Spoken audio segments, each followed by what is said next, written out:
쌍방울그룹이 쌍용 자동차 인수를 추진합니다. 쌍방울그룹은 특장차 제조 계열사인 광림을 중심으로 컨소시엄을 구성해 쌍용차 인수에 나선다는 계획입니다.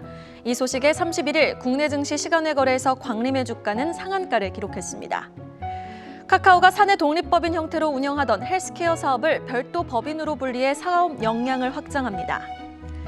롯데그룹주가 경기 회복기에 접어들면서 일제히 주목받고 있습니다. 외부 변수와 개별 호재가 맞물리며 실적과 자산 가치가 부각되는 모양새입니다. 한편 롯데제과는 오늘부터 빼빼로와 월드콘 등 일부 제품 가격을 인상한다고 밝혀 가격 전가를 통해 원가 부담에 나선다는 방침입니다. 최근 주주 환원 정책으로 다수의 상장사들이 무상증자에 나섰습니다. 무상증자 이후 주가는 급등하고 있지만 성장성이 뒷받침되지 않는 경우 장기적 하락 가능성이 있어 투자에 주의해야 한다는 조언이 나오고 있습니다. 롯데그룹주 뉴스부터 살펴볼까요? 롯데 요즘 굉장히 공격적으로 나오고 있습니다. 헬스케어 사업에 진출한다라는 뉴스도 있고 사실 리오프닝 기대감에 그룹주들이 지금 좀 주목을 받고 있는 시점인데요. 또 롯데제과는 가격 인상에 나선다고 하고 또 롯데카드 매각설도 나오고 있습니다. 전반적으로 롯데그룹주 어떻게 지켜보는 게 좋을까요? 네, 말씀하신 대로 경기 회복기에 유난히 좀 주목을 많이 받는 기업이 있습니다. 바로 롯데그룹인데요. 이는 아무래도 롯데그룹의 주력 사업이 이제 유통을 중심으로 진행되기 때문인데요. 지난 3월 달에 롯데그룹주는 외부 변수 그리고 개별 호재와 함께 주가가 굉장히 좋은 모습을 보였습니다. 일단 지난 한 달 동안 롯데렌탈은 15% 정도 올랐고요. 롯데쇼핑은 12%, 롯데칠성은 10% 정도 골고루 상승했습니다. 그중에 가장 주목받는 기업은 역시 롯데칠성인데요. 일단 리오프닝 관련주들이 관심을 최근에 좀 많이 받고 있습니다. 이와 동시에 실적에 대한 전망이 나오고 있고요. 지금 시점에서 제일 중요한 것, 각 기업마다 자산 가치를 재평가하는 부분들, 이 부분이 부각되는 것이 좀 중요한 포인트인 것 같습니다. 최근에 서울시에 또 개발 규제 관련 얘기가 나오고 있어요. 이에 따라서 4만 제곱미터가 넘는 이른바 금싸라기 땅이라 부르는 그 서초동에 롯데칠성 부지 있습니다. 거기에 개발 속도가 붙을 것이다라는 이런 기대감까지 나오면서 롯데그룹의 어떤 주가가 긍정적인 영향을 좀 받고 있다고 보시면 될 것 같고요. 일단 올해 같은 경우는 사회적 거리두기가 대폭 좀 조정이 될 것 같습니다. 그래서 이제 음료 그리고 주류 시장을 모두 함께 잡을 수 있을 타이밍이 왔기 때문에 올해 1분기 영업치 예상치가 YOY 대비 한 30% 이상 증가할 것이다라는 기대치도 나오고 있습니다. 또한 롯데쇼핑, 롯데 백화점, 롯데 아울렛, 마트, 슈퍼 정말 많은 강력한 오프라인 채널을 구성하고 있는 기업이다라고 좀 아시면 될 것 같고요. 또한 롯데 렌탈 같은 경우 잘 아시겠지만 대기업의 중고차 B2C죠. 기업 시장 진출 허용을 이번에 나왔습니다. 이에 따라서 수혜주로 또 평가가 되고 있는 그런 상황이고 마지막으로 또 국내 5위의 그 카드사죠. 롯데카드가 M&A 물량으로 나왔습니다. 일단 좀 제가 살펴보니까 일단 롯데카드 지분의 59.83%가 이제 PEF인 그 MBK 파트너스죠. 여기가 가지고 있습니다.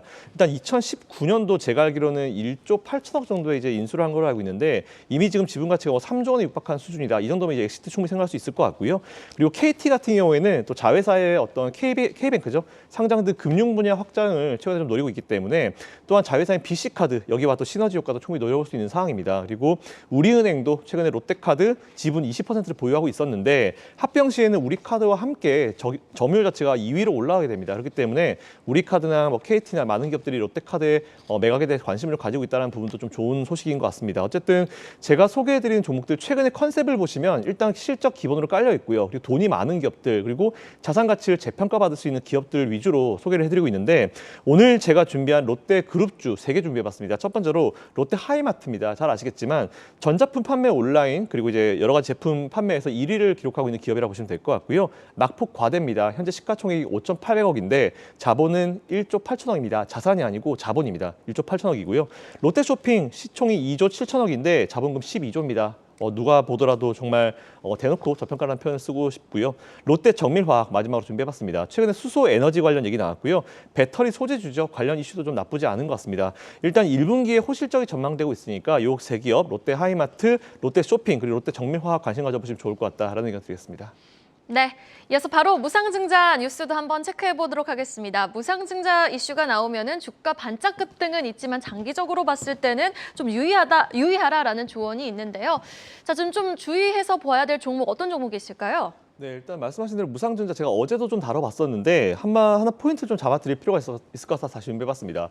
이게 시대에 따라서 여러분들 똑같은 거라도 이제 호재성 이슈가 악재로 변하기도 하거든요. 제가 처음에 주식 시작했을 때가 이제 IT 버블 때인데 그때는 유상증자가 호재였습니다. 유상증자만 하게 되면 무조건 주가가 올랐거든요. 어디 투자해줄 거란 막연한 기대감 때문에.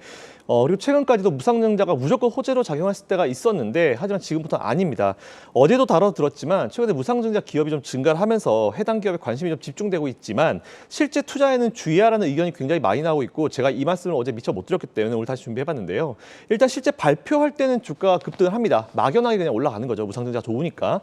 근데 실적이 뒷받침되지 못한다면은 그 이후에 추가적으로 강력한 하락이 좀 나왔는데요. 일단 제가 살펴보니까 1월부터 3월까지 무증 발표한 기업은 약 21개, 뭐 한두 개 차이가 있을 수도 있겠지만 제가 일단 21개까지 파악을 했고요.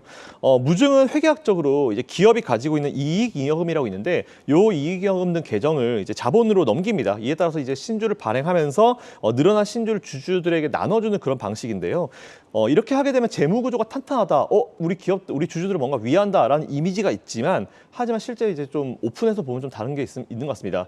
관심 종목 2개 준비해봤는데 제가 각각 다른 의미로 준비했으니까 투자에 좀 주의하시면 좋을 것 같아요. 첫 번째 메지온인데 본기업 같은 경우도 이제 무상증자를 결의하고 나서 2일 날 마이너스 18.3%가 밀렸습니다. 여전히 실적 굉장히 불안정한 상황이고요. 투자에는 주의하시라는 말씀 드리면서 제가 준비해봤고 최근에 신약 허가에 대해서 불발 나온 이슈도 있기 때문에 메지온 무상증자 발표했지만 실적이 뒷받침되지 못해서 주가가 많이 안 좋은 상황이다라고 준비해봤고요. 이건 매수보다는 공부해보시라는 차원에서 준비해봤습니다. 하지만 반대 두 번째 플랜티넷입니다. 무상증자 발표하고 나서 다음날 주가 상한가 갔습니다. 그리고 여전히 지금 그 이후에 30일 그저께죠. 그저께도 28.9% 상승을 했고 오히려 무상증자 발표가 나서 주가가 계속 올라가고 있는 상황입니다. 실적도 최근에 굉장히 좋고요. 이에 따라서 무상증자를 발표한다 해서 무조건 좋은 기업이 아니고 무상증자를 발표한 기업인데 실적이 잘 나오고 성장성이 답보가 되어 있고 돈도 좀 있고 여유가 좀 있다. 이런 기업들은 투자해 보셔도 되지만 과거에 무조건 무상증자가 좋다라는 그런 이미지는 좀 버리시고 다시 좀 우리가 지식을 좀 재편성할 때가 되지 않았나라고 생각하고 있습니다. 네, 팩트체크는 시간 두 분과 함께 봤습니다. 유한타증권 유동원 본부장, LNS홀딩스 김선영 대표였습니다. 오늘 말씀 고맙습니다.